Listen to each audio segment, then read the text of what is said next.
Markus 14. Rencana untuk membunuh Yesus. Ayat 1. Hari Paskah dan hari raya roti tidak beragi akan mulai 2 hari lagi. Imam-imam kepala dan ahli-ahli Taurat mencari jalan untuk menangkap dan membunuh Yesus dengan tipu muslihat. Ayat 2. Sebab mereka berkata, jangan pada waktu perayaan, supaya jangan timbul keributan di antara rakyat. Yesus diurapi. Ayat 3. Ketika Yesus berada di Betania, di rumah Simon si Kusta, dan sedang duduk makan, datanglah seorang perempuan membawa suatu buli-buli sualam berisi minyak narwastu murni yang mahal harganya. Setelah dipecahkannya leher buli-buli itu, dicurahkannya minyak itu ke atas kepala Yesus. Ayat 4. Ada orang yang menjadi gusar dan berkata seorang kepada yang lain, untuk apa pemborosan minyak narwastu ini? Ayat 5. Sebab minyak ini dapat dijual 300 dinar lebih dan uangnya dapat diberikan kepada orang-orang miskin. Lalu mereka memarahi perempuan itu. Ayat 6. Tetapi Yesus berkata, biarkanlah dia. Mengapa kamu menyusahkan dia? Ia telah melakukan suatu perbuatan yang baik padaku. Ayat 7. Karena orang-orang miskin selalu ada padamu dan kamu dapat menolong mereka bila mana kamu menghendakinya. Tetapi aku tidak akan selalu bersama-sama kamu. Ayat 8. Ia telah melakukan apa yang dapat dilakukannya. Tubuhku telah diminyakinya sebagai persiapan untuk penguburanku. Ayat 9.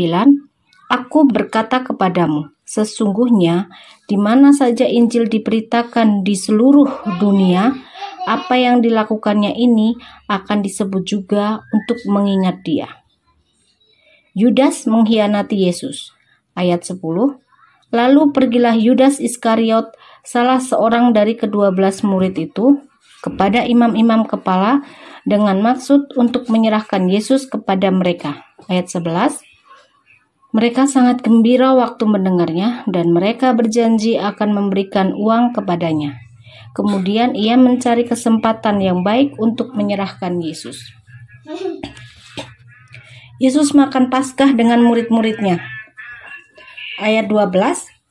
Pada hari pertama dari hari raya roti tidak beragi, pada waktu orang menyembelih domba Paskah, murid-murid Yesus berkata kepadanya, ke tempat mana engkau kehendaki kami pergi untuk mempersiapkan perjamuan Paskah bagimu?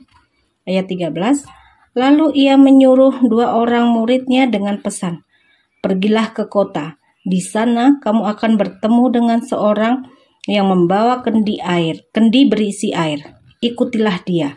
Ayat 14. Dan katakanlah kepada pemilik rumah yang dimasukinya, pesan guru, di manakah ruangan yang disediakan bagiku untuk makan Paskah bersama-sama dengan muridku?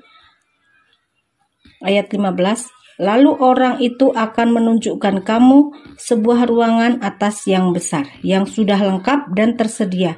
Disitulah kamu harus mempersiapkan perjamuan Paskah untuk kita. Ayat 16. Maka berangkatlah kedua murid itu dan setibanya di kota didapati mereka semua seperti yang dikatakan Yesus kepada mereka. Lalu mereka mempersiapkan Paskah. Ayat 17. Setelah hari malam, datanglah Yesus bersama-sama dengan ke-12 murid itu. Ayat 18.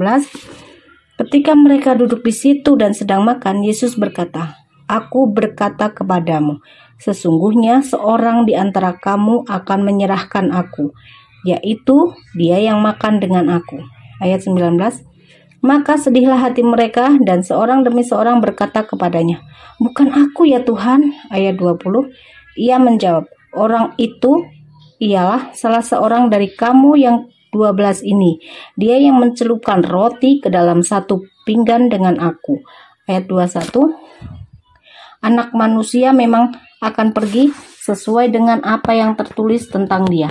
Akan tetapi celakalah orang yang olehnya anak manusia itu diserahkan. Adalah lebih baik bagi orang itu sekiranya ia tidak dilahirkan. Penetapan perjamuan malam. Ayat 22, dan ketika Yesus dan murid-muridnya sedang makan, Yesus mengambil roti, mengucap berkat, memecah-mecahkannya, lalu memberikannya kepada mereka dan berkata, ambillah, inilah tubuhku. Ayat 23, sesudah itu ia mengambil cawan, mengucap syukur, lalu memberikannya kepada mereka, dan mereka semuanya minum dari cawan itu. Ayat 24, dan ia berkata kepada mereka, inilah darahku, darah perjanjian yang ditumpahkan bagi banyak orang. Ayat 25, aku berkata kepadamu, sesungguhnya aku tidak akan minum lagi hasil pokok anggur sampai pada hari aku meminumnya, yaitu yang baru dalam kerajaan Allah. Petrus akan menyangkal Yesus. Ayat 26, sesudah mereka menyanyikan nyanyian pujian, pergilah mereka ke Bukit Zaitun. Ayat 27, lalu Yesus berkata kepada mereka, kamu semua akan tergoncang imanmu, sebab ada tertulis, aku akan memukul gembala dan domba-domba itu akan tercerai-berai. Ayat 28, akan tetapi sesudah aku bangkit, aku akan mendahului kamu ke Galilea. Ayat 29, kata Petrus kepadanya, biarpun mereka semua tergoncang imannya, aku tidak. Ayat 30, lalu kata Yesus kepadanya, aku berkata kepadamu, sesungguhnya pada hari ini, malam ini juga, sebelum ayam berkokok 2 kali, engkau telah menyangkal aku 3 kali. Ayat 31, tetapi dengan lebih bersungguh-sungguh, Petrus berkata, sekalipun aku harus mati bersama-sama engkau, aku tak akan menyangkal engkau. Semua yang lain pun berkata demikian. Di Taman Getsemani, ayat 32. Lalu sampailah Yesus dan murid-muridnya ke suatu tempat yang bernama Getsemani. Kata Yesus kepada murid-muridnya, duduklah di sini sementara aku berdoa. Ayat 33. Dan ia membawa Petrus, Yakobus, dan Yohanes sertanya. Ia sangat takut dan gentar. Ayat 34. Lalu katanya kepada mereka, hatiku sangat sedih, seperti mau mati rasanya. Tinggallah di sini dan berjaga-jagalah. Ayat 35. Ia maju sedikit, merebahkan diri ke tanah dan berdoa supaya sekiranya mungkin saat itu lalu daripadanya. Ayat 36. Katanya, ya Aba, ya Bapa, tidak ada yang mustahil bagimu. Ambillah cawan ini daripadaku, tetapi janganlah apa yang aku kehendaki, melainkan apa yang engkau kehendaki. Ayat 37. Setelah itu ia datang kembali dan mendapati ketiganya sedang tidur. Dan ia berkata kepada Petrus, Simon, sedang tidurkah engkau? Tidakkah engkau sanggup berjaga-jaga 1 jam? Ayat 38. Berjaga-jagalah dan berdoalah, supaya kamu jangan jatuh ke dalam pencobaan. Roh memang penurut, tetapi daging lemah. Ayat 39. Lalu ia pergi lagi dan mengucapkan doa yang itu juga. Ayat 40.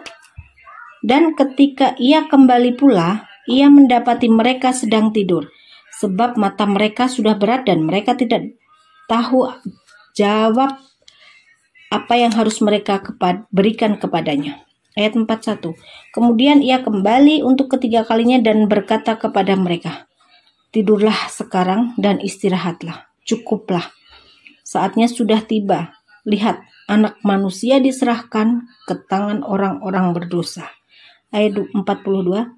Bangunlah, marilah kita pergi. Dia yang menyerahkan aku sudah dekat. Yesus ditangkap. Ayat 43. Waktu Yesus masih berbicara, muncullah Yudas, salah seorang dari ke-12 murid itu, dan bersama-sama dia serombongan orang yang membawa pedang dan patung. Disuruh oleh imam-imam kepala, ahli-ahli Taurat dan tua-tua. Ayat 44. Orang yang menyerahkan dia telah memberitahukan tanda ini kepada mereka. Orang yang akan kucium itulah dia. Tangkaplah dia dan bawalah dia dengan selamat. Ayat 45. Dan ketika ia sampai di situ, ia segera maju mendapatkan Yesus dan berkata, Rabi. Lalu mencium dia. Ayat 46. Maka mereka memegang Yesus dan menangkapnya. Ayat 47. Salah seorang dari mereka yang ada di situ menghunus pedangnya lalu menetakkannya kepada hamba imam besar sehingga putus telinganya. Ayat 48.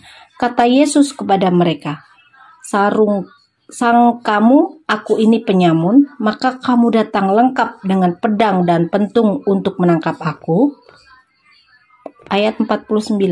Padahal tiap-tiap hari aku ada di tengah-tengah kamu mengajar di bait Allah dan kamu tidak menangkap aku. Tetapi haruslah dikenapi yang tertulis dalam kitab suci. Ayat 50. Lalu semua murid itu meninggalkan dia dan melarikan diri. Ayat 51, ada seorang muda yang waktu itu hanya memakai sehelai kain lenan untuk menutup badannya mengikuti dia. Mereka hendak menangkapnya. Tetapi, ayat 52, tetapi ia melepaskan kainnya dan lari dengan telanjang. Yesus di hadapan mahkamah agama. Ayat 53. Kemudian Yesus dibawa menghadap imam besar. Lalu semua imam kepala, tua-tua dan ahli Taurat berkumpul di situ. Ayat 54. Dan Petrus mengikuti dia dari jauh sampai ke dalam halaman imam besar. Dan di sana ia duduk di antara pengawal-pengawal sambil berdiam dekat api. Ayat 55. Imam-imam kepala malah seluruh mahkamah agama mencari kesaksian terhadap Yesus supaya ia dapat dihukum mati, tetapi mereka tidak memperolehnya. Ayat 56. Banyak juga orang yang mengucapkan kesaksian palsu terhadap dia, tetapi kesaksian-kesaksian itu tidak sesuai yang satu dengan yang lain. Ayat 57. Lalu beberapa orang naik saksi melawan dia dengan tuduhan palsu ini. Ayat 58. Kami sudah mendengar orang ini berkata, Aku akan merubuhkan bait suci buatan tangan manusia ini dan dalam 3 hari akan kudirikan yang lain yang bukan buatan tangan manusia.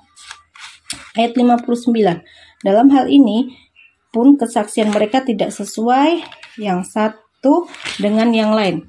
Ayat 60. Maka imam besar bangkit berdiri di tengah-tengah sidang dan bertanya kepada Yesus, katanya, Tidakkah engkau memberi jawab atas tuduhan-tuduhan saksi-saksi ini terhadap engkau? Ayat 61. Tetapi ia tetap diam dan tidak menjawab apa-apa. Imam besar itu bertanya sekali lagi, katanya, Apakah engkau Mesias, anak dari yang terpuji? Ayat 62. Jawab Yesus, Akulah dia, dan kamu akan melihat anak manusia duduk di sebelah kanan yang maha kuasa dan datang di tengah-tengah awan di langit. Ayat 63. Maka imam besar itu mengkoyakkan pakaiannya dan berkata, Untuk apa kita perlu saksi lagi? Ayat 64. Kamu sudah mendengar hujatnya terhadap Allah. Bagaimana pendapat kamu? Lalu dengan suara bulat mereka memutuskan bahwa dia harus dihukum mati. Ayat 65. Lalu mulailah beberapa orang meludahi dia dan menutupi mukanya dan meninjunya sambil berkata kepadanya, Hai Nabi, cobalah terka. Malah para pengawal pun memukul dia. Petrus menyangkal Yesus. Ayat 66. Pada waktu itu Petrus masih ada di bawah di halaman. Lalu datanglah seorang hamba perempuan imam besar. Ayat 67. Dan seketika perempuan itu melihat Petrus sedang berdiam. Ia menatap mukanya dan berkata, Engkau juga selalu bersama-sama dengan Yesus, orang Nazaret itu. Ayat 68. Tetapi ia menyangkalnya dan berkata, Aku tidak tahu dan tidak mengerti apa yang kau maksud. Lalu ia pergi ke serambi muka dan berkokoklah ayam. Ketika hamba perempuan itu melihat Petrus lagi, ayat 69. Ketika hamba perempuan itu melihat Petrus lagi, berkatalah ia pula kepada orang-orang yang ada di situ, Orang ini adalah salah seorang dari mereka. Ayat 70. Tetapi Petrus menyangkalnya pula. Tidak lama kemudian orang-orang yang ada di situ berkata juga kepada Petrus, Engkau ini pasti salah seorang dari mereka, apalagi engkau seorang Galilea. Ayat 71. Maka mulailah Petrus mengutuk dan bersumpah, Aku tidak kenal orang yang kamu sebut-sebut ini. Dan ayat 72. Dan pada saat itu berkokoklah ayam untuk kedua kalinya. Maka teringatlah Petrus bahwa Yesus berkata kepadanya, Sebelum ayam berkokok 2 kali, engkau telah menyangkal aku 3 kali. Lalu menangislah ia terseduh-seduh.